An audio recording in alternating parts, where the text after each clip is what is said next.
প্ৰথম কথা নৱসৈনিয়া য'তে নহওক ভাৰতবৰ্ষত য'ত খেলিলেও জিকিব পৰা কণ্ডিশ্যনটো সদায় আছে আৰু সদায় থাকিব। মই কোকৰাঝাৰত মই ভাবোঁ নৱসৈনিয়া জিকাৰ কাৰণে অসুবিধা নাই।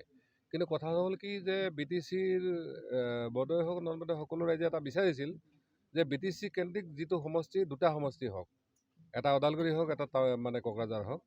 কাৰণ তেতিয়া দুই পক্ষৰ ফালৰ পৰা এটা পলিটিকেল যুঁজ হ'লেহেঁতেন, তাত যাৰ বেছি কেপাচিটি আছিল তেওঁলোকে জিকিব পাৰিলেহেঁতেন। মই ভাবোঁ এইটোত বিজেপি ভয় খালে যে তেওঁলোকে ভাবিছে যে ইয়াত যদি দুটা কৰা যায় দুটা সমষ্টি তেওঁলোকে হেৰাব, এইটো এক নম্বৰ ভয় খালে। দ্বিতীয়তে কোকৰাঝাৰ সমষ্টিৰ পৰা আপুনি ভৱানীপুৰ সৰভোগ কাটি কুটিনি এনেকুৱা ধৰণে বনাইছে। আজি ভৱানীপুৰ গোটেই মানুহখিনি কৈছে যে কমচে কম আমাক কোকৰাঝাৰ সমষ্টিত ৰাখিলে ভৱানীপুৰে থাকক সমষ্টি, কিন্তু কোকৰাঝাৰত ৰাখক। বা সেইফালৰ পাৰ্টটোৰ মানুহখিনি কৈছে এইটো সৰভোগৰ বা বৰনগৰ হওক, কাৰণ বৰনগৰ ঐতিহাসিক এটা নাম আছিলে। ইয়াৰ পিছত বহু এনেকুৱা ভোটাৰ আছে যিসকলে আমাক ভোট দি আছিলে, কিন্তু তেওঁলোকে বাহিৰত যাব পাৰি বৰ দুখ পাইছে। এফালৰ পৰা কোকৰাঝাৰ সমষ্টিত বাক্সা, কোকৰাঝাৰ, চিৰাং তিনিখন ডিষ্ট্ৰিক্ট থাকি গ'ল। আগতে প্ৰায় 9খন ডিষ্ট্ৰিক্ট আছিলে বা 7খন আছিলে। সেইটো এফালৰ ভাল হৈছে প্ৰশাসনিক ফালৰ পৰা। লগতে আমাৰ আজি মই এইমাত্ৰ ৰাতিপুৱা আমাৰ ডিমৰীয়াৰ পৰা আহিছিল। ডিমৰীয়া নামটো ঠিকেই কৈছে, ঐতিহাসিকভাৱে ডিমৰীয়া ৰাজ্য ৰজা চব আছিলে। কিন্তু ডিমৰীয়া সমষ্টিটো একমাত্ৰ হয়তো পীযুষ হাজৰিকাৰ কাৰণে বনোৱা হৈছে, কাৰণ মৰিগাঁৱত যিহেতু মুছলিমৰ বিৰুদ্ধে যথেষ্ট এণ্ট্ৰি কৰি আছে, মৰিগাঁৱতে জিকিব পৰা অংক নাই। গতিকে সকলোৱে এনেকুৱা ধৰণৰ অসমৰ ক্ষেত্ৰত কৈছে যে আমাৰ দাদা ব্ৰিগেড বুলি যিটো আছিল তেওঁলোকৰ কাৰোবাক বচাবৰ কাৰণে কাৰোবাক সংস্থাপনৰ কাৰণে তেনেকুৱা কৰিছে নেকি, এইটো কিন্তু ভাল কথা হোৱা নাই। আৰু মই ভাবোঁ যে এই যিটো ডিলিমিনেশ্যন এইটো কিন্তু অসমীয়া জাতি বা যিখিনি মানুহে ইমান দিনে মুভমেণ্ট কৰি আছিলে তেওঁলোকৰ স্বাৰ্থ ৰক্ষাৰ কোনো কাৰণতে নহয় বুলি মই ভাবোঁ। ইয়াৰ সলনি বিকল্প যথেষ্ট ব্যৱস্থা আছিল।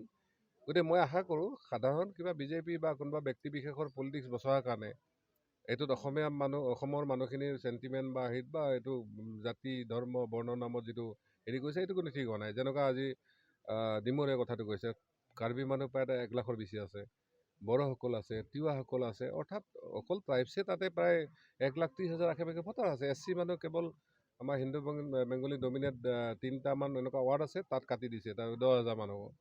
এটলিষ্ট ইলেকশ্যন কমিশ্যনে এনেকুৱা এটা ক্ৰাইটেৰিয়া কৰিব লাগে যে ST SC বা যাৰ কাৰণে ৰিজাৰ্ভেশ্যন নহওক তেওঁলোকৰ কম হ'লেওতো 10% থাকিব লাগে বা অলপ বেছি থাকিব লাগে। SC সকলেও কৈছে মোক যে SCৰ কাৰণে আৰু এনেকুৱা বহুত সমষ্টি আছিল যিটো ৰিজাৰ্ভেশ্যন কৰিব পাৰিলেহেঁতেন। SC STৰ কাৰণে যদি পপুলেশ্যন বাঢ়িছে বঢ়াব লাগে, এইটো অসুবিধা একো নাই। কিন্তু তাৰ কাৰণে বাকী মানুহখিনি হেৰি হওক। মই সেইকাৰণে কৈছোঁ অসমৰ ৰাইজলৈকে মই আহ্বান যে যিহেতু 26ৰ পিছত আকৌ ডিলিমিনেশ্যন হ'ব, সেইকাৰণে তেখেতসকলে এইটো এটা মিছন মোডত তেওঁলোকৰ যিখিনি হেৰি আছে এটা প্লেনিং লৈ তেওঁলোকে আগবাঢ়ক, যে তেওঁলোকৰ যিখিনি কথা ইলেকশ্যন কমিশ্যন বা কোৰ্ট আছে কিবা আছে গণতান্ত্ৰিকভাৱে যিখিনি কৰিব পাৰে তেওঁলোকে কৰক, সেইখিনি মই আশা কৰোঁ। বা আছুৰ যিটো দুৰ্বলতা, এই দুৰ্বলতা সুবিধাখিনি হয়তো আমাৰ হিমন্ত বিশ্ব শৰ্মা ডাঙৰীয়া বা বিজেপি RSSে উঠাব বিচাৰিছে, এইটো হৈছে বেলেগ একো কথা নহয়। কিন্তু এইটোৰ দ্বাৰা কোনো জাতি কোনো সম্প্ৰদায় সুৰক্ষিত নহয় বুলি ভাবোঁ। বৰঞ্চ অসমৰ মানুহৰ মাজত আকৌ সাম্প্ৰদায়িক বা এনেকুৱা ধৰণৰ ৰেচিয়েল যিটো এটা হেৰি আছে সেইটো বাঢ়িব। বিজেপি বা কিছুমান ব্যক্তি সংস্থাপন বা এনেকুৱা ধৰণৰ নেতা হেৰি কৰা কথাটোৱে হৈছে বুলি মই ভাবোঁ। মই বড়োলেণ্ড ইউনিভাৰ্চিটিৰ যিবিলাক কৰ্তৃপক্ষ চেঞ্চেলাৰ ভাইচ চেঞ্চেলাৰ ক্লিয়াৰলি কৈছোঁ যে তেওঁলোকে সিদ্ধান্ত বাতিল কৰক, অন্যথা ইয়াৰ পৰা তেওঁলোকে পলাবলগীয়াৰ কোনো কথা নাই। কাৰণ তেওঁলোকৰ একাডেমিকেল ক্ষেত্ৰত যথেষ্ট কৰিব পৰা কাম আছে। ইভেন তেওঁলোকে সময়মতে কিতাপবিলাক দিব নোৱাৰে। গতিকে কোন VC আছে কোন চেঞ্চেলাৰ আছে মই কথা বুজি নাপাওঁ, যে তেওঁলোকে এই ধৰণৰ সিদ্ধান্ত পিপুল বিৰোধী সিদ্ধান্ত, জনসাধাৰণ বিৰোধী সিদ্ধান্ত। আজি দেখক আজি থমনা কলেজৰ আমাৰ হেৰিসকল আহিছে, অসমীয়া পঢ়ি ল'ৰা ছোৱালীবিলাকে কেনেকৈ ইংৰাজী তেওঁলোকে হেৰি কৰিব।